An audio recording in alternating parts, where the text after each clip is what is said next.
ആരോഗ്യത്തോടെ ഇരിക്കാം. മികച്ച പരിചരണം ഞങ്ങളുടെ ഉറപ്പ്. Shoranur medical trust, Shoranur. സംസ്ഥാനതല സുബ്രതോ മുഖർജി കപ്പ് ഫുട്ബോൾ മത്സരങ്ങൾക്ക് തുടക്കമായി. 15 വയസ്സിന് താഴെയുള്ള ആൺകുട്ടികളുടെ ആദ്യഘട്ട ഫുട്ബോൾ മത്സരം 10 മുതൽ 15 വരെയാണ് നടക്കുക. Cherpulassery government higher secondary school മൈതാനിയിൽ നടക്കുന്ന മത്സരങ്ങളിൽ 18 ടീമുകളാണ് മാറ്റുരയ്ക്കുന്നത്. സുബ്രതോ മുഖർജി കപ്പ് ഫുട്ബോൾ മത്സരങ്ങളിൽ സംസ്ഥാന തലത്തെ 400ഓളം സ്കൂളുകളിലെ വിദ്യാർത്ഥികൾ പങ്കെടുക്കും. ടീമുകളെ 8 പൂളുകളായി തിരിച്ച് ജില്ലയിലെ വ്യത്യസ്ത മൈതാനങ്ങളിലാണ് മത്സരങ്ങൾ നടത്തുക. പൂൾ മത്സരങ്ങളിൽ നിന്നും വിജയിച്ച ടീമുകൾ ക്വാർട്ടർ മത്സരങ്ങളിൽ പ്രവേശിക്കും. ക്വാർട്ടർ, ഫൈനൽ മത്സരങ്ങൾ ശ്രീകൃഷ്ണപുരം ഹയർ സെക്കൻഡറി സ്കൂൾ മൈതാനത്ത് 15-നും 16-നും നടക്കും. ക്വാർട്ടറിൽ 8 ടീമുകൾ മാറ്റുരയ്ക്കും.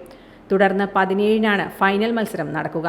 ചെർപ്പുളശ്ശേരി ഹൈസ്കൂൾ മൈതാനം കൂടാതെ അടയ്ക്കാപുത്തൂർ, പുലാപ്പറ്റ, തോട്ടര, ശ്രീകൃഷ്ണപുരം എന്നിവിടങ്ങളിലും മത്സരങ്ങൾ നടക്കുന്നുണ്ട്. സംസ്ഥാനത്തെ കായികാധ്യാപകരുടെ നിസ്സഹകരണ സമരത്തെ തുടർന്നാണ് മത്സരങ്ങൾ ഈ വിധത്തിൽ സംഘടിപ്പിക്കുന്നത്. അധ്യാപകരുടെ സമരം മത്സരങ്ങളുടെ സംഘാടനത്തെ സാരമായി ബാധിച്ചിട്ടുണ്ട്.